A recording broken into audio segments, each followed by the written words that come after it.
नमस्कार। आज मु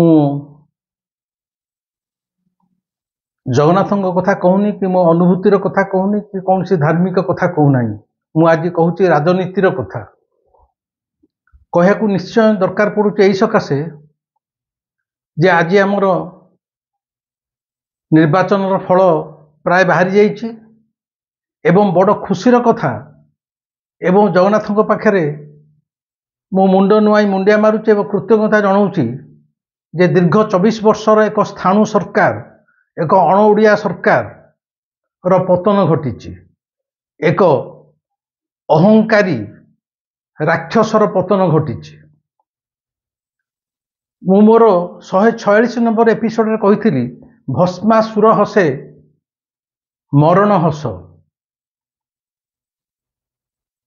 146 नंबर एपिसोड रे कही भस्मासुर हसे मरण हस जो ओडिशा बाहरर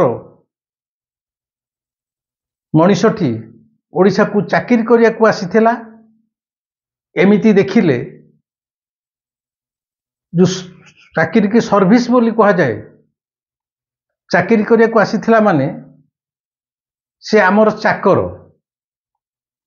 चाकर दिने ए विगत 5 वर्ष धरी आमर मुक गुंगा ओडिया कहि पारु नथवा लिखि पारु नथवा पढ़ी पारु नथवा मुख्यमंत्री तो नुह मूर्खमंत्री की काबू करिकी तार औद्धत्यपूर्ण शासन जारी रखिथिला मु ताकू ही भस्मासुर बोली कहिथिली से धरा को सरा मन करूला निजकू स्वर्गर इंद्र बोली भावुला तार चाली चलन कथा वार्ता व्यवहार माने सी जेमिति ओडिशार एकमात्र मुंडियाल नेता ताकू दोष दे लाभ नहीं आमर ये जो ओडिया कथा कहि पारु नथिबा ओडिया जानि नथिबा एमिति देखिले एक अणओडिया मूर्खमंत्री से कहा उरुषर जन्म है सेटा बड़ कथा नुह सी केबे ओडिशा रे जन्म होई नथिले कि ओडिशा रे जन्म होइथिले किंतु बढ़ी नथिले कि पाठ पढ़ी नथिले। अरे बाबू मु से मुख्यमंत्री कहूची अरे बाबू नवीन तमें बुढ़ा हो गल ठीक अच्छी तमें आउ शासन ठीक कर ठीक अच्छी ता अर्थ कौन तुम भाई आम ओडिया बाला सब भकुआ ओडिशावासी सब भकुआ ये ओडिशाटा कौन तुम जागिर तुम बापार संपत्ति माने तुम भावी जाइछ माने तुम बिना ये ओडिशा आज अच्छ तुम काली सकाल नथिबो ओडिशा चलीजो केते केते नेहरू ठू इंदिरा गांधी ठू शास्त्री ठू केते केते लोक मरले केते केते बाबर अकबर गले छत्रपति शिवाजी गले कौन भारतवर्ष माने बढ़ी जाइए तलू रसा तलू चली जाइए तेणु तुम्हें जोर जबरदस्ती गोटे तामिलियान को आनी जमी यहाँ तुम जागिरी तुम्हें आम उपर जोर जबरदस्त नदी दौल जे मो पर ये तुम मालिक हम एवं से लोकटी काऊ अति चालाखी गुह खाए सी तार निश्चय जाणीगला जे मु तो निश्चय पर मुख्यमंत्री आ कौन तार चाकरी बाकरी छाड़ी से पूरा मातिला एथिरे काऊ अति चालाखी गुह खाए बर्तमान चाकरी गला दल तो गला राजनीति भी गला चारि पांजिरू सी गला एवं एठी गोटे कथा कही रखे ए विगत 5 वर्ष धरी ए जो पांडु महाराज तांकर औद्धत्य अहंकार अत्यधिक चरम सीमा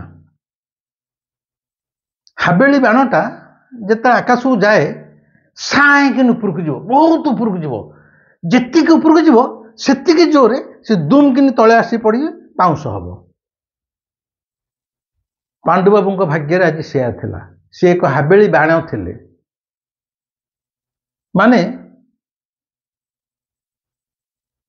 निजे ओडिया लोक न होई गोटे घर जोइया ही सी आम घरटा को माड़ी बसिया को जाउथिले आमे कृतज्ञता प्रकाश करिया आमर जगन्नाथ पाखे जगन्नाथ आमको बंचई देले एवं आज ଶଙ୍ଖୁଆ ମାନଙ୍କର ଯେଉଁ ଅବସ୍ଥା ହେଲା, ପାଣ୍ଡୁ ବାବୁଙ୍କର ଯେଉଁ ଅବସ୍ଥା, ସେ ଯେଉଁ ଆଜି ମାଟି କାମୁଡ଼ି ଚିତପଟାଙ୍ଗ ହେଇ ପଡ଼ିଛନ୍ତି, ସେଥିପାଇଁ ତାଙ୍କର ନିଜର କାର୍ଯ୍ୟଶୈଳୀ, କାର୍ଯ୍ୟକଳାପ ଆଉ ବିଶେଷ କରି ଔଦ୍ଧତ୍ୟ ଅହଙ୍କାର ସମ୍ପୂର୍ଣ୍ଣ ଦାୟୀ। ତାଙ୍କ ଅହଙ୍କାର ପାଇଁ ସେ ଆଜି ମାଟି କାମୁଡ଼ିଛନ୍ତି। ରାବଣର ଅହଙ୍କାର ବି ରହିନଥିଲା।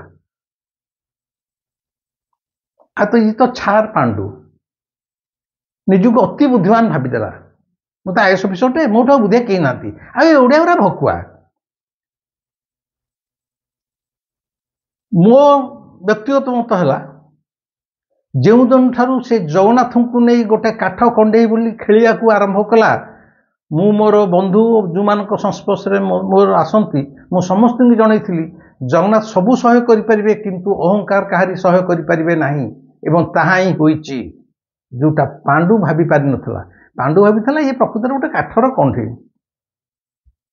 ମନ୍ଦିର ଚାରିପଟ ମଠ ବାଡ଼ି ଆଶ୍ରମ ଭାଙ୍ଗିକି ମାଟିରେ ମିଶେଇଦେବ। କ'ଣ ପରିକ୍ରମା ମାର୍ଗ? ଚାରିଟା ପାଇଖାନା, ମନ୍ଦିର ପାଖରେ ପାଇଖାନା। କ'ଣ ଏଇ ଯେଉଁ 1000 ବର୍ଷ ଧରିକି ଶ୍ରୀମନ୍ଦିର ଛିଡ଼ା ହେଇଛି, ଲୋକ ଆଉ ଝାଡ଼ା ଯାଉନଥିଲେ, କିଛି କରୁନଥିଲେ, ତୋର ଏକାଖିଲେ ଆମ ପାଇଁ ଚିନ୍ତା ହେଇଗଲା।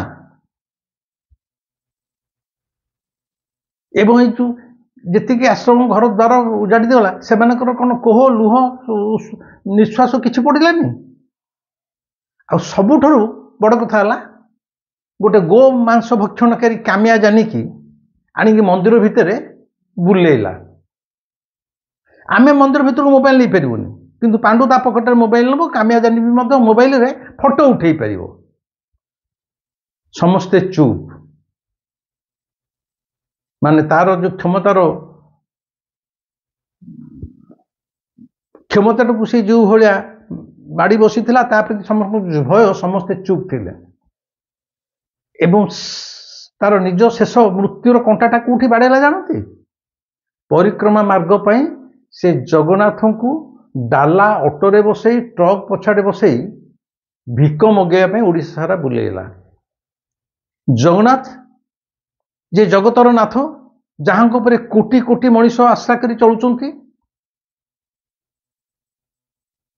ତାଙ୍କୁ ଇଏ ପାଣ୍ଡୁ ଭିକାରୀ କରିଦେଲା। ଜଗନ୍ନାଥ କହିଥିଲେ ଯେ ମୋର ଟଙ୍କା ଦରକାର, ଚାଉଳ ଦରକାର, ଗୁଆ ଦରକାର। ତୁ କ'ଣ ଜଗନ୍ନାଥଙ୍କୁ ଭାବିଲୁ ଏଠି କାଠର ମୂର୍ତ୍ତିଟେ ତିଆରି ହେଇଛି, ତା ଦେହରେ କିଛି ଜୀବନ୍ତ ନାହିଁ, ସେ ଗୋଟେ କାଠର ମୂର୍ତ୍ତିଟେ? ପାଣ୍ଡୁ ଏହା ଭାବିଥିଲା। ଅଟୋ ଡାଲାରେ, ଟ୍ରକ୍ ପଛଆଡ଼େ, ଯୁଆଡ଼େ ବୋଲିଲେ ସେଠି ବସେଇ ଜଗନ୍ନାଥଙ୍କୁ ଗୋଟେ କାଠ କଣ୍ଡେଇ ଭଳି ତା ହାତର ଖେଳନା କରିଦେଲା। ଏବଂ ଦୁଆର ଦୁଆର ବୁଲି ଜଗନ୍ନାଥ ଚାଉଳ ମାଗିଲେ, ଗୁଆ ମାଗିଲେ, ଟଙ୍କା ମାଗିଲେ। ଏଇଟା ଥିଲା ପାଣ୍ଡୁର ଯବନିକାର, ଅଭିନୟର ଯବନିକାର ଶେଷ କଣ୍ଟା। ଜଗନ୍ନାଥଙ୍କୁ ସହ୍ୟ କରିପାରିଲେନି। ଏବଂ ତା ଛଡ଼ା ତ ଏଇ ନିର୍ବାଚନ ବୈତରଣୀ ପାର କରିବା ପାଇଁ ମାନେ ଯଦି ନିଜ ପୈତୃକ ସମ୍ପତ୍ତିରେ ଟଙ୍କା ଦେଉଛି, ଯାହା ବୋଲି ତାହା ଟଙ୍କା କୋଉଠି ବୃତ୍ତି, କୋଉଠି ଅଖା ବ୍ୟାଗ ଭିତରେ ଟଙ୍କା, କାହାର ପେନସନ ବଢ଼େଇ ଦେଲାଣି, କାହାର ଯାବତୀୟ ଟଙ୍କା ବିଛାଡ଼ି ଦେଇଗଲା, ପୁଣି ଦେଇଗଲା। ଏବଂ ନିଜେ ମଧ୍ୟ ନିଜକୁ ଆଗାମୀ ମୁଖ୍ୟମନ୍ତ୍ରୀ ବୋଲି ଦେଖେଇ ହେବା ପାଇଁ ଲୋକ ପରେ ଜାଣିବେ, ମାନେ ଖାଲି ହେଲିକପ୍ଟର ଓଡ଼ିଶା ସାରା ବୁଲିଲା। ଏବଂ ଆ ଆଗରେ ଆମର ଯେଉଁ ଶଙ୍ଖୁଆ ଦଳଙ୍କର କ'ଣ 112 ସଦସ୍ୟ ଥିଲେ, ସମସ୍ତେ ଫିକା ପଡ଼ିଗଲେ। ସମସ୍ତଙ୍କର ପାଟି ଚୁପ୍। ଷ୍ଟେଜରେ କେବଳ ଇଏ ଏକା ରହିଲା। ଏପରିକି ଏଇ ଇଲେକ୍ସନ ପୂର୍ବରୁ ମୁଁ ଗୋଟେ ଠାରେ ଦେଖୁଥିଲି, ଜଣେ ତାକୁ ଟିକେଟ୍ ଦିଆଯାଇଛି, ତାଙ୍କ ନାଁ ରଘୁ କି କ'ଣ ମୋର ଠିକ୍ ମନେ ପଡ଼ୁନି। ସେ ଷ୍ଟେଜରୁ ଉଠିଗଲେ, ତାଙ୍କୁ ଧକ୍କା ଦେଇକି ତଳକୁ କାଢ଼ି ଦିଆଯାଉଛି। ସବୁଠି କେବଳ ଏଇ ଏକା। ତାର ଔଦ୍ଧତ୍ୟ ଏତେ, ଯିଏ ମୁଖ୍ୟମନ୍ତ୍ରୀ ସିଏ ଭାଷଣ ଦେଲା ବେଳେ, ଆରେ ତା ଆଗେ ତ ଯୋଡ଼େ ଯୋଡ଼େ ମାଇକ୍ ଅଛି, ତୁ ଫେରେ ଗୋଟେ ଧରିଛୁ କାହିଁକି? କ'ଣ ତୁ କ'ଣ ତାର ସବୁ ଟେକିକି ଧରିବୁ? ହାତ ଥରୁଛି, ସେ ହାତଟାକୁ ଜବରଦସ୍ତି ଆଣିକି ଥୁଆଉଛି। ଗୋଟେ ମୁଖ୍ୟମନ୍ତ୍ରୀ କି ଧରି ପକେଇବ, ମୁଖ୍ୟମନ୍ତ୍ରୀ ହାତଟାକୁ ଜବରଦସ୍ତି ନେଇ ଥୋଇବ? ମାନେ ମୁଖ୍ୟମନ୍ତ୍ରୀ ଯେ ତାର ଗୋଟେ କାଠ କଣ୍ଡେଇ ଖେଳନା ହେଇଯାଇଥିଲେ, ସେ ଭିଡ଼ିଓଟାରେ ସମସ୍ତେ ଓଡ଼ିଶା ବାଲା ଜାଣିଲେ। ମାନେ ଆରେ ଏତେ ଔଦ୍ଧତ୍ୟ। ମୁଖ୍ୟମନ୍ତ୍ରୀ ବସିଛି, ତଳେ ଗୋଡ଼ ତଳେ କ'ଣ ତା ଚପଲ ଆଣୁଛି କି ଗୋଇଠା ମାରୁଛି, ତା ଭଗବାନ ଜାଣନ୍ତି। ତେବେ ଏତେ କଥା କହିବାର ଦରକାର ନାହିଁ। ଗୋଟିଏ କଥା ହେଲା, ଏଠି ସଂସାରରେ କାହାରି ଅହଙ୍କାର ରହିନାହିଁ କି ରହିବ ନାହିଁ। ଏଇଟା ଜଗନ୍ନାଥଙ୍କର ଦେଶ। ଜଗନ୍ନାଥ ସବୁ ସହ୍ୟ କରିପାରିବେ, ମଣିଷର ଅହଙ୍କାର ସହ୍ୟ କରିପାରିବେନି। କିନ୍ତୁ ଏଇ ଜଗନ୍ନାଥଙ୍କୁ ଉପଲକ୍ଷ କରି, ଜଗନ୍ନାଥଙ୍କୁ ମାଧ୍ୟମ କରି ପାଣ୍ଡୁ ଯେଉଁ ଭାବିଥିଲା ମୁଁ ମୁଖ୍ୟମନ୍ତ୍ରୀ ହେଇଯିବି, ପ୍ରତି ଶନିବାର ଦିନ ଏଡ଼େ ଭକ୍ତ, ପ୍ରତି ଶନିବାର ଦିନ ସକାଳୁ ଯାଇକି ଖାଲି ଜଗନ୍ନାଥଙ୍କୁ ମୁଣ୍ଡିଆ ମାରି ଚାଲି ଆସେ। ତେଣୁ ଜଗନ୍ନାଥ ଯେ ସବୁ ଦେଖୁଛନ୍ତି, ଜାଣୁଛନ୍ତି, ଏଇ କଥାଟି ପାଣ୍ଡୁ ହେଜି ପାଇଲାନି ପ୍ରକୃତରେ। ଆଉ ଏଇଟା ଫେରେ ଆପଣମାନଙ୍କୁ ଜଣେଇ ଦେଉଛି, 1996ରେ ଯେଉଁ ନବକଳେବର ହେଇଥିଲା, ଠାକୁର ତିଆରି ହେଇଥିଲେ 1996ରୁ 2015 ଯାଏ ରତ୍ନ ସିଂହାସନ ଉପରେ ଯେଉଁ ଜଗନ୍ନାଥ ବସିଥିଲେ, ସିଏ ଥିଲେ ଅତ୍ୟନ୍ତ ଶାନ୍ତ, ସୁଧାର, ସୌମ୍ୟ, ସବୁକିଛି ସହ୍ୟ କରିଯିବାର ଜଗନ୍ନାଥ। ମୁଁ ପୁରୀ ଲୋକ, ଏଇଟା ମୁଁ କହୁଛି, ମୋ ସହିତ ପୁରୀର ଅନେକ ବାସୀମାନେ ଏକମତ। 1996ରେ ଯେଉଁ ନବକଳେବର ହେଇଥିଲା, ଠାକୁର ଯେଉଁ ନୂଆ ମୂର୍ତ୍ତି ତିଆରି ଆସିଥିଲେ, ସେ ଅତ୍ୟନ୍ତ ଶାନ୍ତ, ସୌମ୍ୟ, ସୁଦର୍ଶନ, ଧୀର ସ୍ଥିର, ଥଣ୍ଡା ମିଜାଜର ଜଗନ୍ନାଥ ଥିଲେ। କିନ୍ତୁ 2015 ନବକଳେବରରେ ଏଇ ଯେଉଁ ଜଗନ୍ନାଥ ବର୍ତ୍ତମାନ ଅଛନ୍ତି, ଇଏ ହେଲେ ଜଣେ ଅତ୍ୟନ୍ତ ଉଗ୍ର ଠାକୁର। ଇଏ ଆସିଲା ପରେ ଭାରତବର୍ଷ, ଓଡ଼ିଶାର ଅନେକ ତଥାକଥିତ ଧର୍ମଗୁରୁମାନେ ସବୁ ଜେଲ ଭିତରେ ବର୍ତ୍ତମାନ ମାମୁଁ ଘରେ ସବୁ ଚକି ପେଶୁଛନ୍ତି। ଇଏ ଆସିଲା ପରେ ଏଇ ନବକଳେବର 2015 ନବକଳେବର ପରେ ମଧ୍ୟ ତାଙ୍କରି ସେବାୟତ ବଂଶଧରଙ୍କୁ ଅନେକ ଶାସ୍ତି ଦେଇଛନ୍ତି। ଇଏ ଆସିଲା ପରେ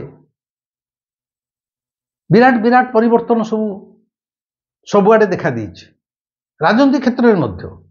ମୋଟାମୋଟି ମୁଁ କହିବାକୁ ଚାହୁଁଛି, ଆମର ଏଇ ଯେଉଁ 2015 ଯେଉଁ ଠାକୁର ଆସୁଛନ୍ତି, ଇଏ ଜଣେ ଉଗ୍ର ଠାକୁର। ଇଏ କାହାକୁ ଛାଡ଼ିବେନି।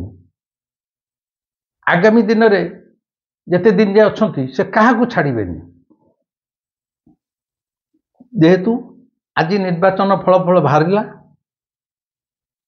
ମୁଁ ସ୍ଥିର ନିଶ୍ଚିତ ଥିଲି, ଦୃଢ଼ ବିଶ୍ୱାସ ମୋର ଥିଲା।